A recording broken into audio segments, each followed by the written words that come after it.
question that is, how much of the model error is due to the fact that the system isn't stationary? Its agent in it are constantly adapting to new information. The whole process is probably non-stationary, right? I mean, the very fact that we have models and we make decisions based on those models means that they're non-stationary. So that if we have a model that predicts something and we take actions on that based on that model, then we're going to have a different process. So the models are, by definition, non-stationary. Now, whether or not they implicitly build that non-stationarity into the actual statistical model is something else. So certainly the Imperial College one allowed for certain amounts of non-stationarity just by, but only through the impact of interventions. So any non-stationarity, they said, was due to interventions. But there are different ways of doing that. So the models were largely wrong because forecasting an epidemic, a brand new virus, is an incredibly difficult thing to do. So a question for, I guess this would be for, again, Gideon and Sally.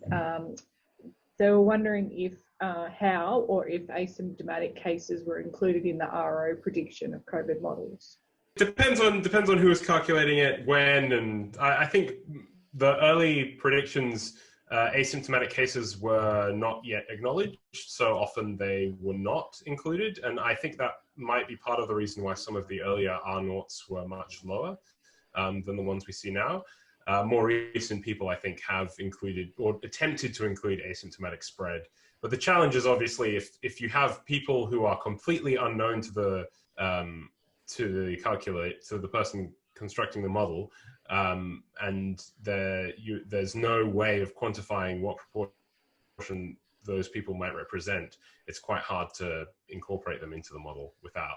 I mean, you can incorporate it in the increasing the uncertainty of the model, but the actual figure that you produce and give out, I guess, is harder to use. But sometimes, more recently, yes.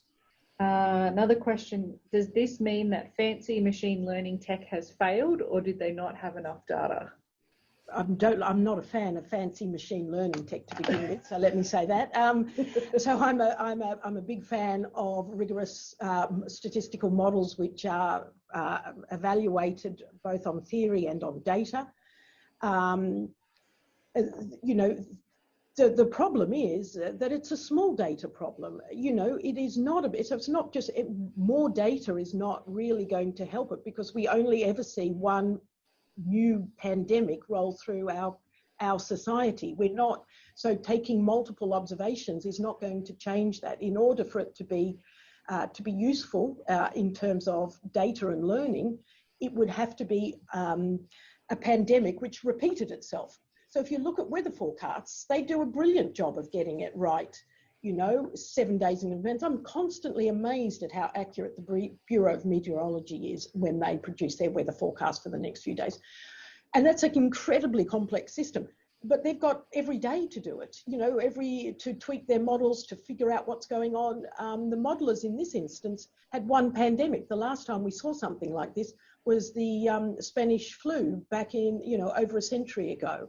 So it's not, I want to try and get away from that big data is the solution to all the problems in the universe. I think what is really needed here, and what may help, is instead of building models either solely based on what you know about epidemiology or what you know about data science, that people come together and you try and incorporate different sources of information from data, information from experts, information from prior research, into some coherent probabilistic model that has a good shot at making a prediction.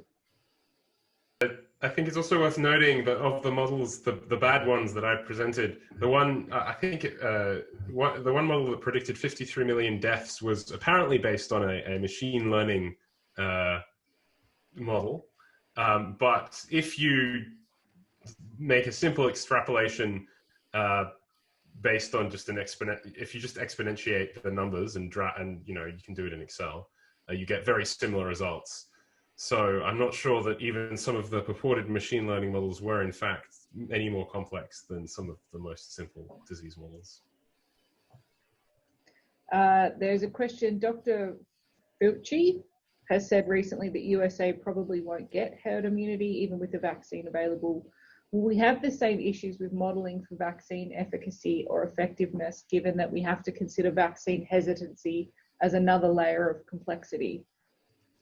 I think that's a good point. I did see that Anthony Fauci had come out in the last couple of days pessimistic about the likelihood of achieving herd immunity in the US. Firstly, because I think the likelihood of having a highly effective vaccine is for a respiratory virus.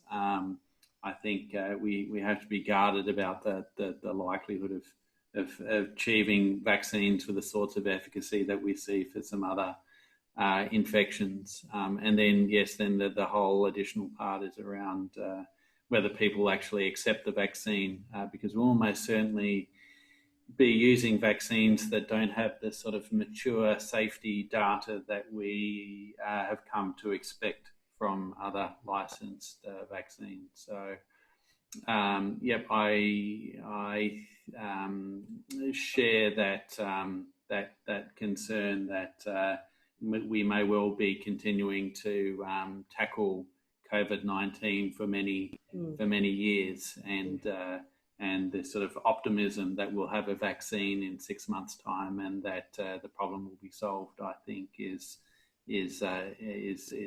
very, very optimistic. People want their certainty, though. That's right. So I have a question for Charmaine. Do you have any? Have you seen any altered behaviour in EMR records of people presenting to hospital in the last sort of 6 months? Yeah, so there has been some evidence that hospitalizations have decreased, like for instance, heart attacks have decreased. However, we haven't, we've only been working with historical data extracts, so haven't been working with more contemporaneous data. But certainly there has been, I guess, evidence that there has been decreased presentations to hospital due to the pandemic. Excellent.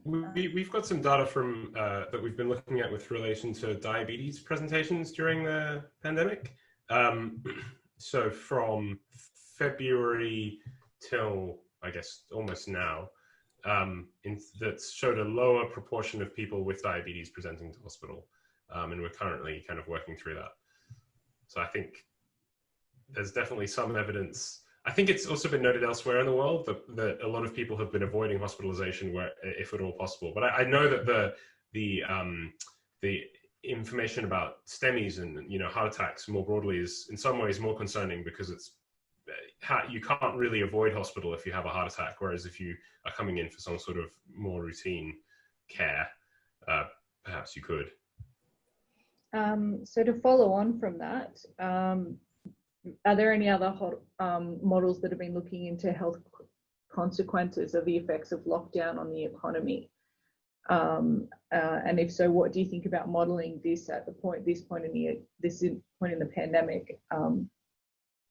The economics is not my forte, so I'm going to, but I'll give it a shot about what I think. It's the health consequences of the effects of lockdown on the economy. So that's more kind of the health consequences of the mental health side of things, I think is.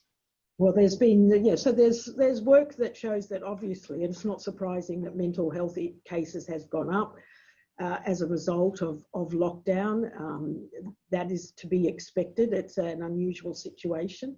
I suppose the difficult point is the trade-off between things like increasing risks of heart attack for people not presenting, or increased risks in mental health, or, as they've shown in Victoria, increases in the incidence of domestic violence, has all got to be, these are the downsides of lockout. On the upside of lockout, apart from COVID deaths, we're seeing a decrease in actually non-domestic violence. So people aren't out on the streets being drunk or whatever,